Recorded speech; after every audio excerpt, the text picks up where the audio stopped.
መረጥ አድርገን በማህበራዊ ሚዲያ ላይ ሲንቀሳቀሱ የነበሩ ቪዲዮዎችን ወደ እናንተ ይዤ እመጣለሁ። አብራችሁ ቆዩ። እሺ ጂሲ ማለት ሲተረጎም ምንድነው? ጂሲ ማለት ዲሮ መራቂ ማለት ነው። መራቂ ማለት ነው? አዎ። የሪፍት ቫሊ መስራች ማን ነው? የሪፍት ቫሊ መስራች ማን ነው? የምን የሪፍት ቫሊ መስራች እንዴ? ረንጆ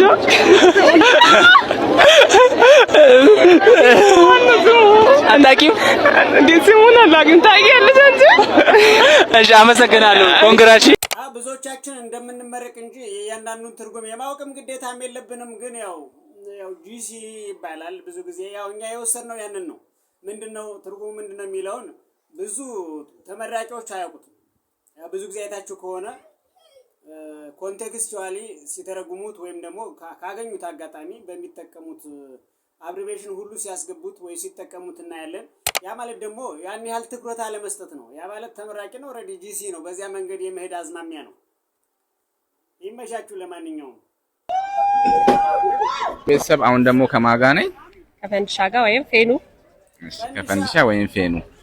ፈንድሻ እንግዲህ ለመክሳት ነው ለመወፈር ነው የምትፈልገው? አይ ለመክሳት ትንሽ እንወደዋለሁ። ስለዚህ ለመክሳት ምን አድርገሽ ታውቂያለሽ? ብዙ ነገር አድርጌ አውቃለሁ ግን ሰነፍ ነኝ። ስለዚህ እንግዲህ ስንፍናዋን እናጠፋለን እናከሳታለን። ብናከሳሽ ደስ ይልሻል? በጣም ነው እንዴ? በጣም ነው የምታከሰኝ። ስለዚህ ሚስጥሩን እነግራታለሁ፣ ለእናንተም እነግራችኋለሁ። ተከታተሉኝ በውስጥ። ምን ትያለሽ? የመጨረሻ መላው ነገር ሰውነቴ እወደዋለሁ ባይዘው ግን ትንሽ ቂም አለኝ። ቢረዳኝ ደስ ይለኛል። አቤት እሺ አመሰግናለሁ። አይሁን ውፍረት ተመጣጣኝ ካልሆነ አደጋለሁ። አንዳንድ ሴቶች ይሄን የመሰለ ፊት ይዘን ይችን የምታክል ቂጥ እያሉ ባለፈ ቪዲዮ ላይ ሲሰሩ ነበር። እሷ ደግሞ ይችን የምታክል ፊት ይዛ ይሄን የሚያክል ቂጥ ይዛለች። ያ ማለት ደግሞ ውፍረት በብዛት አለ። ውፍረት የሚያምረው ተመጣጣኝ ሲሆን ነው። በተለይ ከራስ ቅላችንና ከፊታችን ጋር ተመጣጣኝ ካልሆነ ያው ባጃጅ የሚያክል ቂጥ ይዞ መዞር ተገቢ አይደለም፣ ጤናም የለውም። ስለዚህ ውፍረትን በስፖርት በተለያዩ ነገሮች መቀነስ ተገቢ ነው። ስብ ምንም ጥቅም የለውም፣ ለተለያዩ በሽታዎች የሚያጋልጥ ስለሆነ ተገቢውን እንቅስቃሴ ማድረግ ተገቢ ነው ብያለሁ። አስፈላጊውን እንቅስቃሴ ማድረግ አለባችሁ። እስኪ ይሁን ከዚህ ጋር ተያይዞ ደግሞ አንዳንዶች እንደሚፈልጉት ውፍረት ያላቸው ዳሌ ያላቸው ሰዎች ደግሞ ጋቢናቸው አያምርም ትለናለች። እስኪ አይተናት እንመለስ። ጀመር መቀመጫ ያላቸው ሴቶች ጋቢና የላቸው እብጠት ብቻ ዝውር ሲሉ ጋቢና ወፍ ምንም የላቸው። ቆንጆች ደግሞ ያው ሸንቀጥ ያሉ ናቸው የላቸው። አንቺ ሜዞ የምታክል ልጅ አሁን ቆንጆ ነኝ ቆንጆ አይደለም ወፍራሞች ቆንጆ አይደለም ያለ ሰው የለም። ቆንጆዎች አሉ። በጣም የሚያሳሳ ዋጡኝ የሚል ደልዳላ ሰውነት አላቸው። ተለይቶ የተሰጠ ነገር አይደለም ውፍረት። በነገራችን ላይ በጣም ቆንጆ ሰዎች ወፍራም ናቸው። ብዙ ወፍራም ሴቶች ቆንጆ ናቸው። ግን ደግሞ እናንተም ጋቢናችሁ ያማረ ሰዎች ፓስታ የሆነ ዳሌ ይዛችሁ በመጥረቢያ የተጠረበ የሚመስል ዳሌ ይዛችሁ ቆንጆ ነን ለማለት አትሞክሩ ለማለት ያክል ነው። ነፃነት ወርቅነህን በቅርብ ይተካዋል ተብሎ ሐሳብ የተጣለበት ሰው በሰይፉ ጋር በመምጣት የቤተሰብ ጨዋታን የሙከራ ስርጭት አካሂዷል። እጅግ የተዋጣለት ነበር። እኔ በጣም ደስ ያለኝ ነው። አንዳንድ ነገሮችን ጨምሮበት የራሱን በራሱ ቅላጼ በራሱ አውድ ከሱም የተወሰነ ይዞ መጥቷል እና አይተነው እንመለስ እስኪ እና እናንተን አስተያየት አስቀምጡ።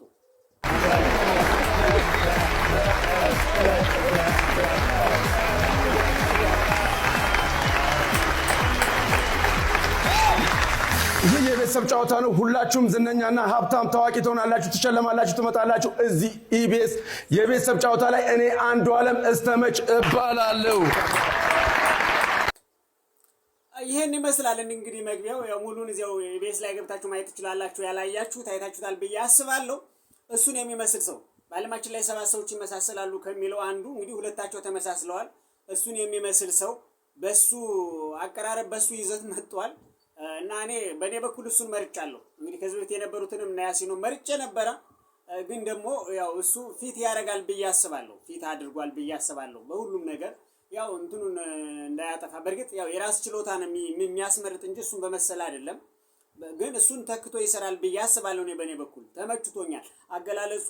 የቤተሰብ ጨዋታ እንዲመስል የሄደበት ርቀት በጣም ደስ የሚልና የሚያስመሰግን ነው እና በኔ በኩል ቢመረጥ ደስ ይለኛል። እሱ ቢያልፍ ደስ ይለኛል። ያሲኖም ጎበዝ አቅራቢ ነው። እንግዲህ ያው ዳኞች የሚሰጡን ውጤት አይተን ማን እንደሚመራው ማን በቅርብ እንደሚመረጥ አብረን የምናይ ይሆናል። እኔ ግን በኔ በኩል ያው አንዱ ዓለም እንዲያልፍ ነው ወስኛለሁ ማለት ነው። በኔ በኩል ያለውን እናንተ ማሳብ አስተያየት ከተመቻችሁ ግለጹልኝ። ይኸውላችሁ ባለፈው ልገልጽላችሁ እንደሞከርኩት የአካውንቴን ሀክ መደረግ የሞኝነቴ ብዛት እንደው ሰው ልደታ ተወልዶ ሞኝ ይሆናል እንዴ? ምን አይነቱ ሀገር ነኝ እናንተ። ላይቭ መግባት ሲያንቀሸቀሸኝ ላይቭ ላይ ብዙ ሰዎች ማሚዬ እንወድሻለን ባዩ በዛ። ከዛ በኋላ በዙ ስደሰት ቆየሁኝና ምን ይገጥመኛል መሰላችሁ? የሚደውል ለምን ስራ አሰሪም ለምን ማስታወቂያ አሰሪም የሚለኝ ነገር በዛ። እኔም እፈልጋለሁ እንግዲህ ወገኖቼ ድርጅት ያላችሁ እናቶች ማስተዋወቅ የሚችሉትን ነገር እንደው ልስራላችሁ ደውሉልኝ ብዬ ብሰል ያው እንግዲህ በዛ መሰረት ጭንቃሌን ተጠቅመው ሲያሞኙኝ እንግዲህ አካውንቱ ሀክ ተደርጓል ነው የምትለው። በነገራችን ላይ እነዚህ ፊልም የሚሰሩ ሰዎች ማለት ነው ዝናና ሀብት የተለያዩ ናቸው። በነገራችን ላይ እኔ እነዚህን ሰዎች ማለት ከዚህ በፊትም ባየዋቸው በጣም ቆየት ያለና አሪፍ ፊልም የሚሰሩ ተዋንያን ናቸው። እንደምናስበው እኔ ፐርሰናሊ እንደማስበው በጣም የተዋጣላቸው በጣም ሚሊነር ይመስሉኝ ነበር። በነገራችን ላይ ግን መታወቅ ያው ለራስህ እስካልሆነ ድረስ ለሌላ ምሰራ ከሆነ በሆነ በቃ አሴት ተዋናይ ምሰራ ከሆነ ያን ያህል ምንም ነገር እንደሌለው ነው የተረዳሁት እኔ። በቃ ያን ያክል ከሌላው ማህበረሰብ የተለየ ኑሮ የላቸው። ለምን ሆነ ነው እኔ የማስበው እንደዚህ አይደለም። ሌላው ማህበረሰብ የሚያስበው እንደዚህ አይደለም።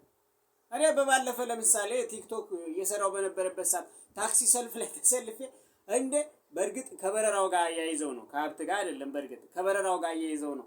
አንተም ትሰለፋለህ በረሃ ሾልክም የሚሉ ሰዎች ነበሩ። እኔም ማለት የፈለኩት ምንድነው እነዚህ ሰዎች ሙሉ የተሟላላቸው ተሟልቶላቸው ተንደላቀው የሚኖሩ በጣም ፊልም ላይ እንደሚሰሩት እንደሚሆኑት ነው የማስበው ነበር። እዚያ በታየው ልክ በዶላር የሚከፈሉ ሰዎች ናቸው ብዬ አስብ ነበርና ትንሽ ጎስቆል ብለው ሳያቸው እኔ ስለተሰማኝ ነው። ጎስቆል ብለው ስላየዋቸው ማለት ነው። ብዙዎቹን ያው እንደዚያ ብለው እናያቸዋለን እና ያን ያክል የአርት ስራ ለሰው የሚኖር ነው እንጂ ለራስ የሚሆን አይደለም ብዙ ጊዜ ማለት ነው ብዬ አስባለሁ። በእኔ በኩል ታርሙኛላችሁ ከተሳሳትኩ።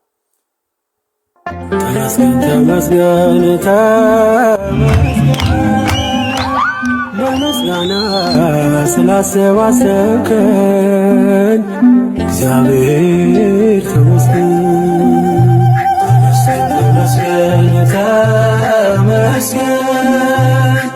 ለምስጋና ስላሰባሰብከን እግዚአብሔር ተመስገን።